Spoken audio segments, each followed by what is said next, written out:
Dear class, welcome to the next lecture of first year physics, जिसमें हम chapter number 3 हमने ख़त्म कर लिया है और इसकी एक्सरसाइज स्टार्ट की हुई है। अगर मैंने एक्सरसाइज का पार्ट 1 करवाया था, आज पार्ट 2 की तरफ आते हैं और क्वेश्चन नंबर 3.3 देखिए। An electron of mass m is equal to 9.1 into 10⁻³ kilogram travelling at velocity दी गई है इलेक्ट्रॉन की। Let's suppose mass of the electron, इसको मैं m1 कह देती हूँ, तो इसकी वेलोसिटी को v1 कह देंगे। 2.0 इंटू 10⁻⁷ मीटर पर सेकेंड इलेक्ट्रॉन है जो कि 2 इंटू 10⁻⁷ मीटर पर सेकेंड की रफ्तार से मूव कर रहा है। Under goes A head on collision with A hydrogen atom. अब उसका कोलिजन हुआ है हाइड्रोजन एटम के साथ। अब हाइड्रोजन एटम का मैस m2 1.67 इंटू 10⁻⁻27 किलोग्राम। जैसा कि हाइड्रोजन एटम वैसे भी इलेक्ट्रॉन से हैवी होता है, तो which is initially at rest. इसका मतलब है कि हाइड्रोजन एटम की वेलोसिटी 0 थी टकराने से पहले। Assuming the collision to be perfectly elastic and motion to be along a straight line, find the velocity of hydrogen atom. Velocity of hydrogen atom आपने फाइंड करनी है आफ्टर कोलिजन, मतलब कि v2 प्राइम आप फाइंड करेंगे और collision आपका perfectly elastic है। इलास्टिक कोलिजन है, हम यहाँ पर इलास्टिक कोलिजन का फार्मूला लगा सकते हैं जिसमें v2 हमने कैलकुलेट करना था 2m1 divided by m1 plus m2 v1 plus m2 minus m1 divided by m1 plus m2 v2। अच्छा, अब यहाँ देखिए कि v2 क्योंकि ज़ीरो है तो ये टर्म तो पूरी ही ज़ीरो हो जाएगी और हमारे पास सिर्फ ये फार्मूला में टर्म बचेगी। तो ये आ जाएगा v2 prime is equal to 2 multiplied by 9.1 into 10⁻⁻31 divided by, यहाँ पे आपके पास आ जाएगा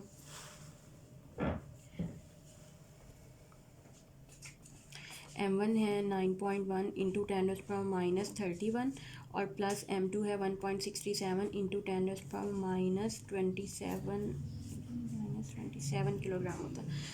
और इस पूरी इक्वेशन को आप मल्टीप्लाई कर देंगे v1 के साथ 2 इंटू 10⁻⁷ मीटर पर सेकेंड।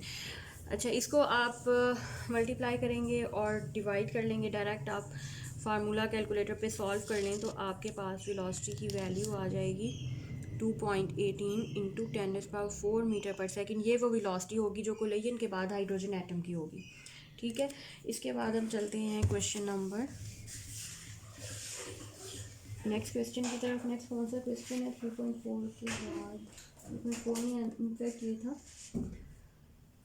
3.7 हमने अभी किया है और उसके बाद इब्राहिम बेटे शोर मत करो। उसके बाद अब हम देखते हैं क्वेश्चन नंबर, और ये दरवाज़ा बंद करके जाना।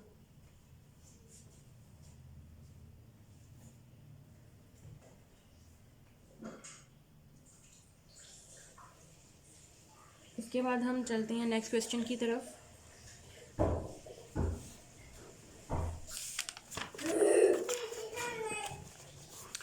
जो कि है क्वेश्चन नंबर 3.9।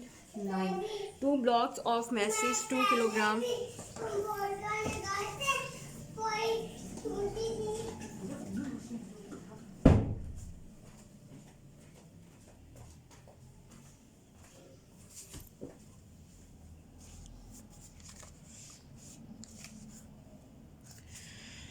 ओके, अब आते हैं क्वेश्चन नंबर 3.9 की तरफ। 3.9 देखिए। 2 blocks of masses 2 kilogram and 0.50 kilogram are attach to the 2 ends of a compressed spring। एक अगर आपके पास कंसिडर करें, आपके पास एक कॉम्प्रेस स्प्रिंग है जिसमें 2 मैसेस जो हैं दोनों ही एंड्स के ऊपर, जैसे मतलब मैसेस को आपने इसके साथ स्प्रिंग के साथ अटैच किया है और उसके बाद इसको कॉम्प्रेस कर दिया, तो स्प्रिंग के अंदर कुछ एनर्जी स्टोर हो जाएगी in the form of elastic potential energy, जो कि 10 जूल इसने दी हुई है। बुक में 10 जूल दी हुई है और मैसेज ये दिए गए हैं m1 2 किलोग्राम और M2 दिया गया है 0.5 किलोग्राम। पोटेंशियल एनर्जी आपको दी गई है जो कि इस स्प्रिंग के अंदर कॉम्प्रेस होने की वजह से प्रोड्यूस हुई है, ये 10 जूल है। अच्छा, इनिशियली दोनों मैसेज एट रेस्ट हैं तो V1 भी ज़ीरो और V2 भी ज़ीरो, दोनों ज़ीरो हैं। और अब आगे क्या पूछा गया है, the elastic potential energy stored in the spring is 10 joule, find the velocities of the blocks if the spring delivers its energy to the blocks when released. Okay, अब जब आप इसको रिलीज़ करेंगे तो स्प्रिंग रिलैक्स हो जाएगा और अपनी एनर्जी जो कि ये 10 जूल स्टोर हुई हुई है वो जाहिर है कि वो कहाँ जाएगी, वो इन दो ब्लॉक्स को डिलीवर करेगा। तो अब आपने फाइन क्या करना है कि अब क्योंकि इनके पास एनर्जी है, दोनों मैसेज के पास, let suppose this is M1, this is M2, ये किस वेलोसिटीज़ के साथ मूव करेंगे। मतलब आपने V1 प्राइम और V2 prime after relaxation of blocks, ये इनकी एनर्जीज मालूम करनी है। अच्छा, इसमें हम लगाएंगे वही फार्मूला, टोटल लीनियर मोमेंटम और इनिशियल टोटल लीनियर मोमेंटम हमारे पास आ जाएगा यहाँ पर initial momentum M1 V1 prime plus M2 V2 prime, और टोटल फाइनल मोमेंटम आ जाएगा after relaxing the spring M1 V1 plus M2 V2।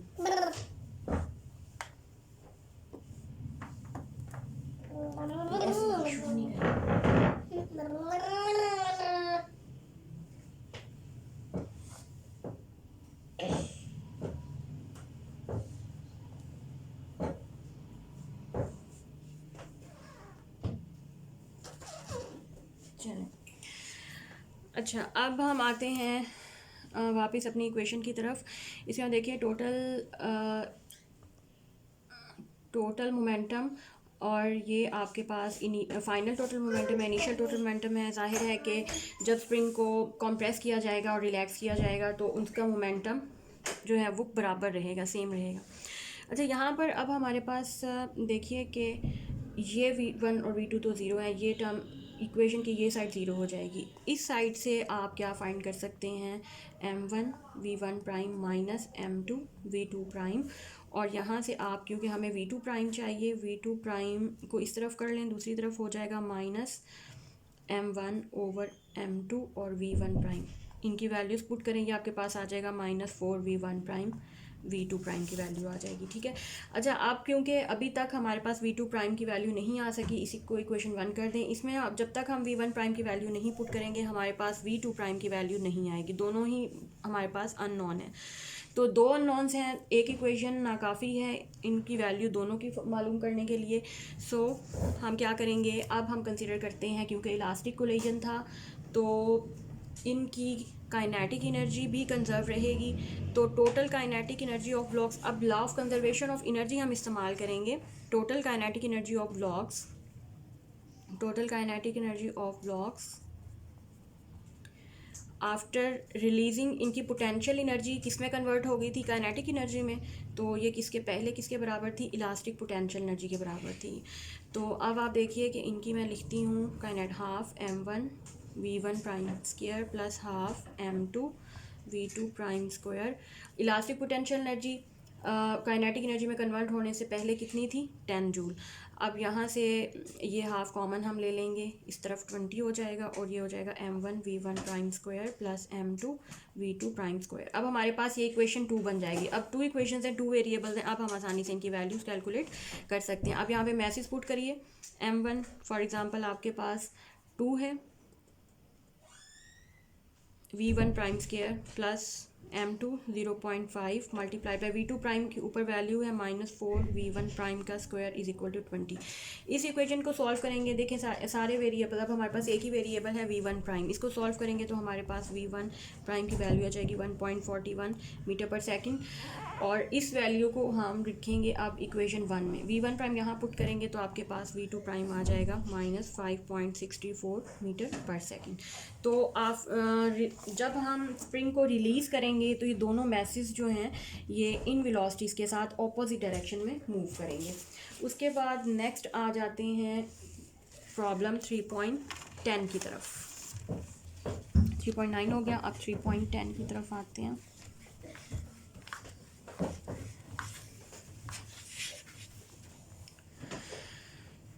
3.10 मेरा ख्याल है मार्कर चेंज कर लेनी चाहिए। इवन यहाँ से मेरा मार्कर कौन उठा के लेके गया? मैं तो नहीं आया आपके पास। अच्छा मैं बस इधर से होके वॉशरूम गया, फुटबॉल अच्छा बस चलें ठीक है ठीक है। आपने क्वेश्चन 3.10 देखिए। A football is thrown upward with an angle of 30 degree. Football को अपवर्ड फेंका गया है with an angle of 30 degree का मतलब ये है कि ये एंगल 30 डिग्री है और बस यही अभी तक हमें इतना ही पता है। 30 डिग्री के एंगल से फुटबॉल को ऊपर थ्रो किया गया है with respect to the horizontal, ठीक है। और to throw a 40 metre pass, अब ये कितनी दूर जाए? 40 मीटर तक जाए, यहाँ तक इसका डिस्टेंस 40 मीटर होना चाहिए। What must be the initial speed of the ball. अब कितनी वेलोसिटी हम यहाँ पे देंगे कि ये 40 मीटर तक दूर जाए? इसके लिए अब हमें पता है, हमारा एक फार्मूला है रेंज का, VI² साइन 2 थीटा ओवर जी। अब देखिए रेंज हमें दी गई है 40 मीटर और थीटा भी दिया गया है, जी हमें पता है, VI अननोन है। इस फार्मूले में हम सारी वैल्यूज़ पुट करेंगे, VI की वैल्यू कैलकुलेट कर लेंगे। R is equal to VI² sine 2 theta over g. यहाँ से हम VI² हम अननोन है एक तरफ कर लेते हैं, RG ओवर साइन 2 थीटा को मैं 2 साइन थीटा और कॉस थीटा अलग अलग लिख लेती हूँ, ठीक है, ताकि सॉल्व करने में आसानी हो। रेंज अब आपको 40 दी गई है, सारी वैल्यूज़ पुट कर लें। जी की वैल्यू 9.8 है, 2 multiplied by sine 30 and cos 30।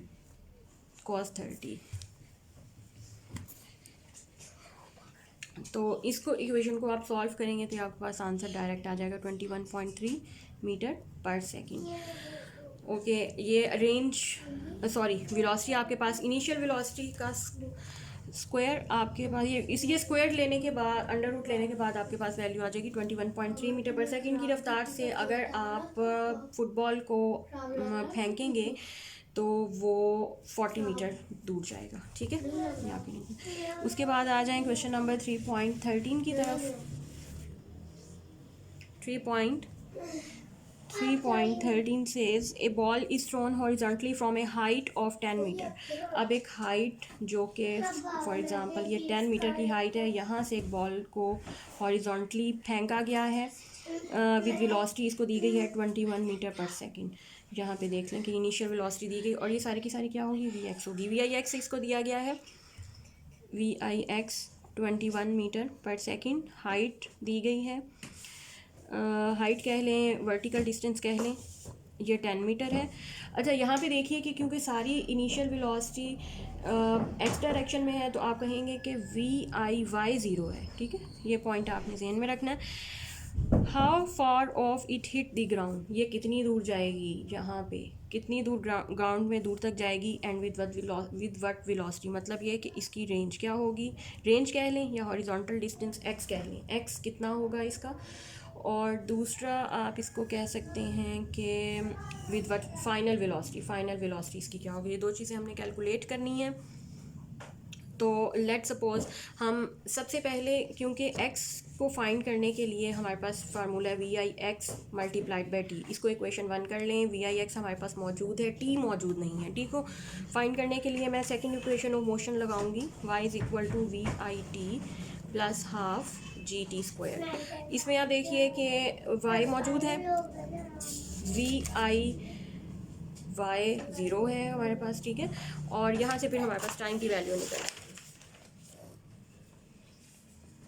तो ये आपके पास आ जाएगा 0 multiplied by T plus half 9.8 और t²।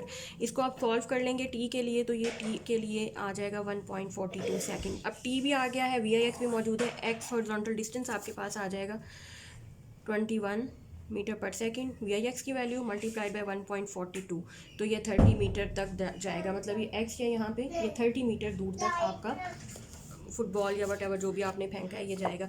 अच्छा, उसके बाद नेक्स्ट हमने मालूम करना है इसकी फाइनल वेलोसिटी में देखिए कि v जो इनिशियल वेलोसिटी है VIX और VFX, फाइनल वेलोसिटी x, ये सारी तो 21 मीटर पर सेकेंड ही रहेगी। अब VF फाइनल वेलोसिटी y क्या है ये हमें नहीं मालूम। इसको मालूम करने के लिए मैं यहाँ पे फर्स्ट इक्वेशन ऑफ मोशन लगाती हूँ, VFY is equal to VIY plus GT। अच्छा, अब VFY क्योंकि हमने मालूम करना है, VIY 0 है हमारे पास क्योंकि यहाँ पर सारी की सारी वेलोसिटी VIX में थी, plus 9.8 multiplied by 1.42 second time लगाएंगे तो ये हमारे पास 14 मीटर पर सेकंड आ जाएगा। अब फाइनल वेलोसिटी का हमारे पास एक्स कंपोनेंट भी मौजूद है और वाई कंपोनेंट भी मौजूद है, तो टोटल फाइनल वेलोसिटी VF आ जाएगी VF(x)² plus VF(y)² under root. दोनों वैल्यूज पुट करें, 21 का स्क्वायर प्लस 14 का स्क्वायर अंडर रूट, तो ये आपके पास आ जाएगा 637 अंडर रूट या 25.24 मीटर पर सेकंड। ठीक है, ये आपके पास फाइनल वेलोसिटी आ जाएगी। और उसके बाद अब लास्ट क्वेश्चन है 3.14, इसको जल्दी जल्दी सॉल्व करके इस चैप्टर को आज हम दी एंड कर देते हैं। इसके बाद आपने कमेंट्स में मुझे प्रोजेक्टाइल मोशन की कुछ एग्जांपल बतानी है। आपने प्रोजेक्टाइल मोशन को इतना पढ़ लिया है, अगर आपको समझ आ गया है तो खुद सोच के बताइए कि प्रोजेक्टाइल हम डेली लाइफ में कहाँ कहाँ ऑब्जर्व कर सकते हैं। अच्छा, उसके बाद आ जाएँ क्वेश्चन नंबर 3.14 पे, और what it says that find the angle of projection of A projectile. आपने मतलब थीटा फाइंड करना है किसी प्रोजेक्टाइल का, for which its maximum height, जिसके लिए इसकी मैक्सिमम हाइट। अब मैक्सिमम हाइट क्या होती है, फार्मूला मैं लिखती हूँ या square sine square theta over 2g, और उसने कहा है रेंज, मैक्सिमम हाइट और रेंज दोनों बराबर हैं।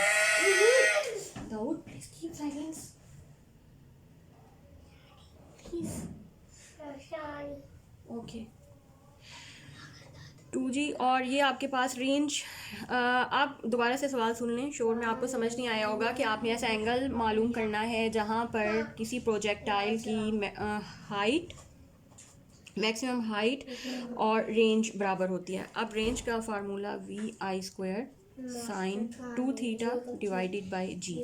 अब आपने इन दोनों को बराबर रख लेना है क्योंकि कंडीशन दी गई है ना कि रेंज और हाइट बराबर हो, तो आप ये लिखेंगे VI² sine square theta over 2g, ये किसके बराबर होगा, VI² sine 2 theta over g। अब यहाँ पे देखिए जो चीज़ कैंसिल आउट होती है, जी से कैंसिल हो गया, VI² से कैंसिल हो गया हमें, क्योंकि हमने थीटा की वैल्यू फाइंड करनी है, साइन स्क्वायर थीटा ओवर 2, और यहाँ से मैं इसको सिंप्लीफाई कर लेती हूँ, 2 साइन थीटा कॉस थीटा।